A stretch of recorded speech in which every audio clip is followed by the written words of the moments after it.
JM Ryerson, a successful entrepreneur and leadership coach, has founded and sold 3 businesses. With over 20 years of experience in business and sales leadership, he now helps leaders and teams achieve peak performance through coaching, speaking, and writing. As CEO of Let's Go Win, he's dedicated to fostering leadership, enhancing culture, and inspiring personal growth. Let's see what makes JM so buzzworthy. Welcome to the Buzzworthy Marketing Show.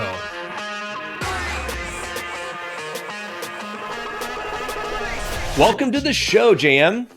Hey, brother. Thanks for having me. Always good to see you. Anytime I get a little buzz in my life, it's never a bad thing. I love it. I love it. So since the last time I talked to you, I've actually moved to Virginia.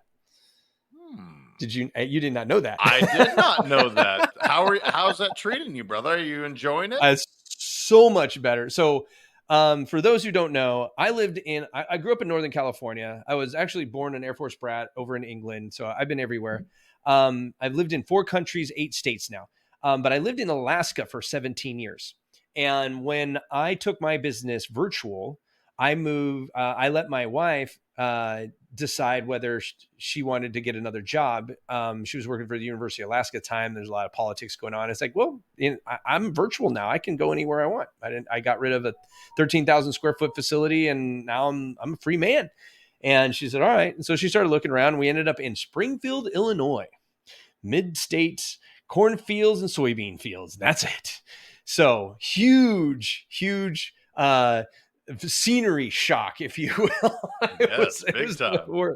Oh my gosh. And the weather was tremendously different and the whole 9 yards. And then that ended up, her job ended up being a shit show there. And so this last move here, now we've moved twice in 5 years, is to just outside of Richmond. She's working at the Colonial Williamsburg Foundation and loving life. It's right in line with her purpose and her impact that she wants to give in her community with history, education, the whole 9 yards. So yeah, loving it, living on a golf course now. So like, I can't complain. Well, hopefully you're getting greener. Some golf in too, man. I mean, that's, but you upgraded. No offense, Springfield, Illinois, but it sounds like for you and your family, you upgraded. So congrats, huge upgrade, man. Yeah. It was funny. We came here for her interview. She had like a day-long interview, 8 hours of just back-to-back interviews. And we're driving from Richmond there's about 45 minutes between Richmond and actually it's almost an hour. Anyway, the drive down, and I found myself in the car and I'm smiling. And I'm like, why am I smiling? And I come to find out, I was like, it's all the trees. There's trees everywhere here. I'm like, I love it. And the topography is not just flat. There are no cornfields to look at. It's a beautiful thing. So I'm definitely more of a mountains guy. So we're only like an hour and 20 minutes away from the Blue Ridge Mountains. And we're only about an hour and a half away from Virginia Beach. So perfect spot for us. DC is only 3 hours away. There's just everything's within reach. This was beautiful. So we're really excited about that. So what is new in your world? What's new in my world? Well, I didn't move across the country like you did. I did that 3.5 years ago. Okay. Let's see. Where are you at now? I'm in South Florida. Florida. Okay, you're just down the street. Just down the street. Down the road now, man. I have so many people who are retiring down in Florida, and like in Illinois, that's where everybody went. They were like, and so now we're done with this. We're going to Florida. Yeah, and so the Illinois folk ended up probably on the west coast of Florida, which, Naples, Fort Myers. The East Coast, it goes by freeways, by the way. I know this isn't the question you asked, but 75 goes straight down, and that's where all the Midwest ends up in West Coast of Florida. 95 goes straight down, think New York, all the way down. That's where they migrate to. It's crazy to me how literally amazing. It's based on traffic still today.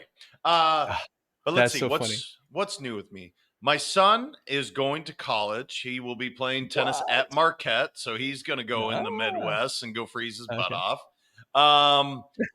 So that's new. Only during the winter. It is hot as balls up there. I did not understand how hot it could get in a northern state. I was like, what the hell is going on here? Yeah, man, the Midwest, man, you get some humidity. Maybe not like I'm dealing with now in Florida, Oh, but no. yes. So that's what's new. He's going to go play tennis there, and that's going to be amazing for him and really hard for my wife and I because our baby's leaving the nest, and Mm, it's going to be hard.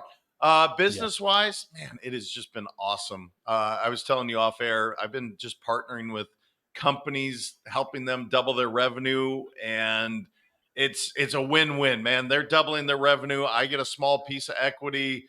It's like it has just been so much fun. So yeah, that's That's that's awesome. been what I've been doing, and it's just been So fun, man. Life that's is cruising. awesome. So so for the folks who haven't heard of you before, let's talk about what your business is. Let's go win. Mhm. What does your business do, and who do you serve? Yeah, so small businesses is who I serve, and I know everybody's like, "What's your niche?" Well, Mm. here's the deal: I niched for a minute with dentists and dentist practices because Ouch. they That's suck. tough. What's that? That sucks. No, I love them. I absolutely love them because here's the deal: Oh. they are awesome at drilling teeth. They suck at Right. sales and leadership. Well, guess what? Yep. I'm good at sales leadership and building teams. So Right. great fit. And I did niche there for a while, and I still do. I still have dental practices, but I keep getting Sure. pulled into these other areas. So what do I do? Mm, I am great at sales, leadership, building teams. That's about it. There's not much more. I'm not going to be a good accountant. I'm not going to be a good COO. I'm not like, no, man. If you want that, bad guy for your spot. But if you want to go kick ass in sales and leadership, like, okay, give me a call. So yeah. I get to do that. I get to do what I love because that's what I did in the first three companies that I built and sold.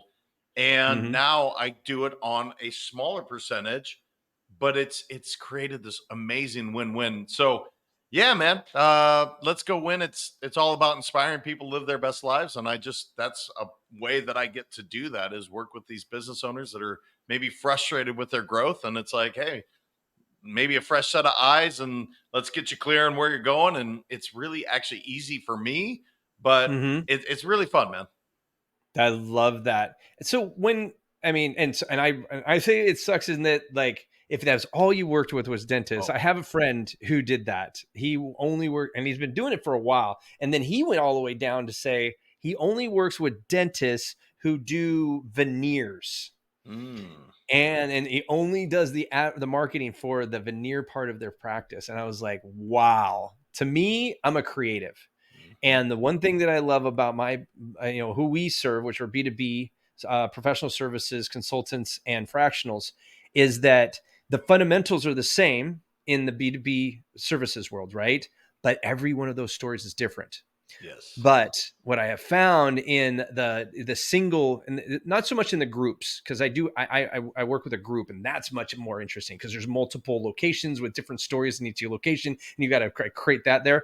But I found like with the single location dentist, that it was like just the same thing over and over. They all want the one thing, and they all do all of the things, right? And so it's always the same. That's why I was like, oh, that would suck. But Yeah. it sounds like you're leaving your horizons open. When people come to you, what is usually the biggest pain point? I know you're going to say sales or they're going to want more to close more, but really, what is the underlying problem that you're solving when you come into a business that's struggling with their sales? Yeah, it's really is clarity. It's funny. It's not funny. It's ironic. It's interesting. I can ask the Hmm. same question to 1,000 companies, and 999 will get it wrong. I'll just Mm. ask, hey, what are the values of the company? And one company Mm. executive will say a set of things. The next will say Hmm. something different. The next will say something different. And it's crazy because you're trying to go accomplish whatever your goal is, but not Hmm. everybody's on the same page. They don't even know why the company exists, what you're trying to accomplish. So really Hmm. what I start with, Michael, is I just ask basic questions about who are you, what are you trying to accomplish, what are your goals, Mm. and they don't have clarity on it. Once we Mm. get clarity, now we get to work on sales. Now we get to work on what's your leadership philosophy? How do you build your team? Do you have the right people in the right seat on the bus? Should they even be on the bus to begin with? And it's crazy, brother, because it's simple questions, but they Mm-hmm. end up being pretty profound because they're spending so much time spinning their wheels with the wrong people or the right people in the wrong place. Once you get Mm-hmm. that cleared, and it's amazing. It's like, oh, now it's not hard to grow. And I just Mm-hmm. happened to figure it out along the way in my companies, and now I get to share it with Mm. some of the others. It's so interesting because it's not very often that you hear somebody talk about sales and leadership. And when we talk, we hear leadership in sales or sales leadership, but not sales and leadership, right? That how did you come to connect those two as a single service in your offerings? So here's what I say: I sell them what they want, and I give them what they need. Leadership Love it. doesn't really excite people for the most part. They're like, okay, great. But if I say, hey, I'm going to help double your revenue, Mm-hmm. well, they're like, well, that's too good to be true. That can't happen. Well, here's my track record. Every company I've Mm-hmm. ever worked with, that's what we do. So okay, Mm-hmm. but so I sell them what they want, which Mm-hmm. is double your revenue, and then give them what they actually need, which is all the clarity stuff that we talked about, all the Mm-hmm. leadership philosophy stuff that doesn't excite people, but is actually what's going to allow your company to scale to much bigger heights.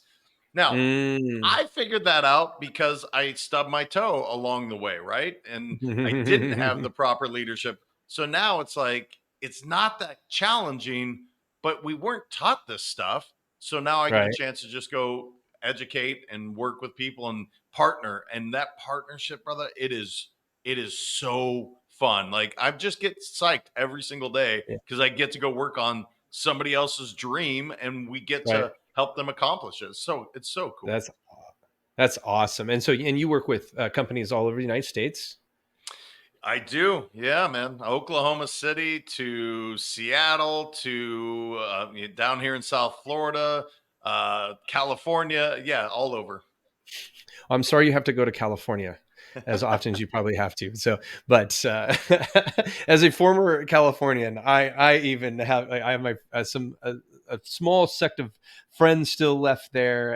A couple of family members that are still haven't become the California refugees quite yet.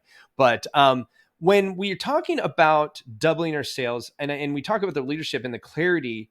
It reminds me a lot of like when you're talking about values, and I think that it's interesting that you know when we do ask the C-suite, what are the values? It's the values that they usually wrote, but when you ask the senior leadership right below the C-suite, what those values are, they don't remember them, Mm. right? Because they were taught them, but then through action, they're just reiterating what they know or through action.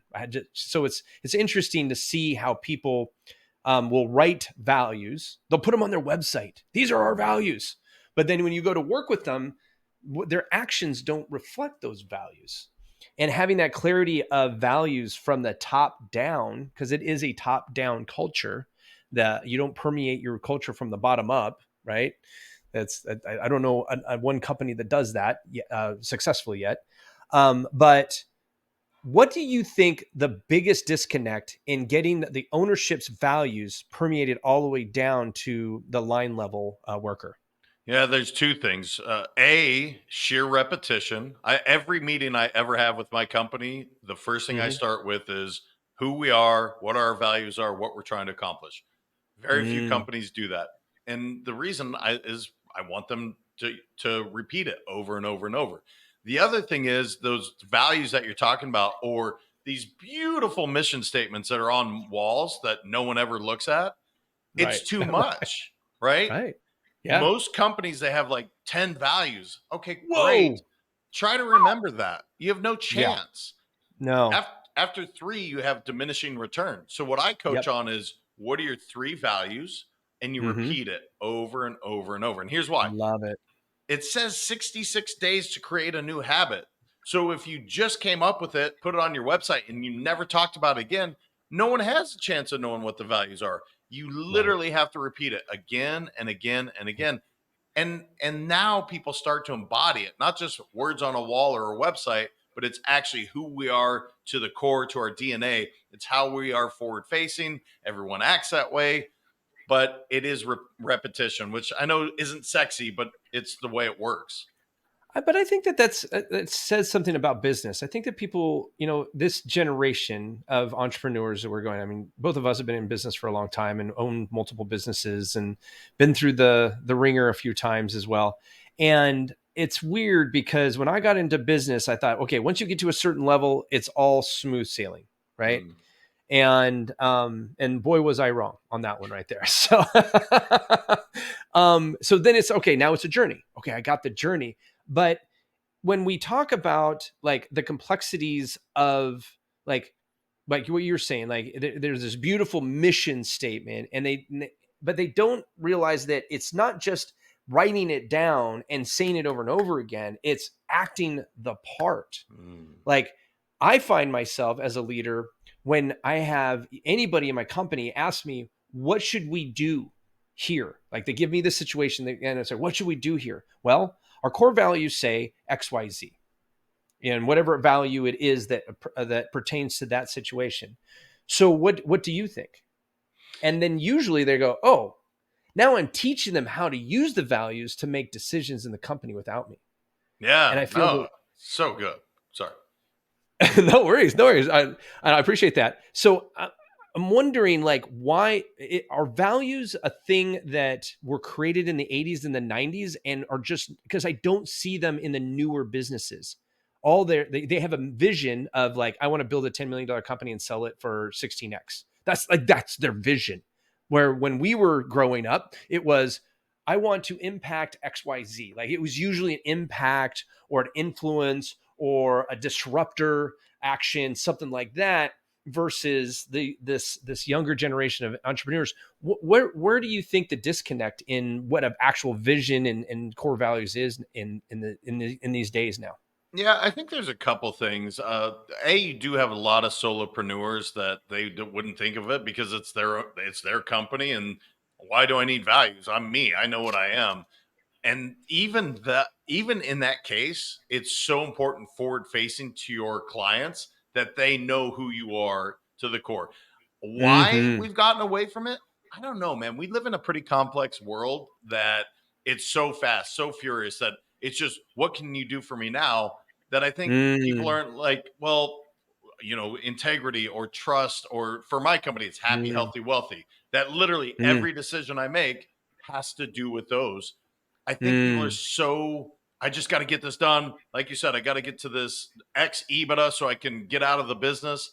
Okay, cool. And I support you on that. However, if you had your values, you will get there faster because you will service your clients better. They'll know who you are. People will mm, like savagely refer you to other people when they're like, hey, get behind mm, this company. We know who they are. I think if the mm, newer generation could get behind that, they will grow that mm. much faster. Oh, I love that. And the fact that, when a company is built on values and you make decisions on the values, it makes for a it's like almost like an instruction manual for the business. How do you guys do business? We do it through these 3 to 5 values. I agree with you, the three, and we have five, and we say no more than five, right? And after six, it's like, okay, what's your actual priorities in those, right? But it's amazing when people talk about, well, I'm going to sell my business. Well, what are you selling? Mm. What do you mean? I'm selling my book of business. Well, what's keeping your book of business there without you, right? And so many people are selling themselves in the service-based industries that they forget that the values are something that stand on their own, even if it's just you. Because you could have a solopreneur business, especially in marketing nowadays, where a big firm would buy you out because it's easy. You don't have any employees to worry about. But if you don't have those values that are being sold against versus you and what you bring to the table for your client list, you're not, it's going to be a lot harder to sell, right? Yeah, no doubt about it. And here's the other thing: it makes you not recession proof, but damn near. Like you look in Mm, the internet bubble, when the companies that stayed around, they were the ones mm, that were really clear on who they are. 2008, mm, 9, 10, same thing. mhm, The companies that went away, they weren't clear on who they were. They weren't clear on who they mm, service. So during the mhm. great times, it's really easy to not have to have these values because the economy's booming, it's crushing it.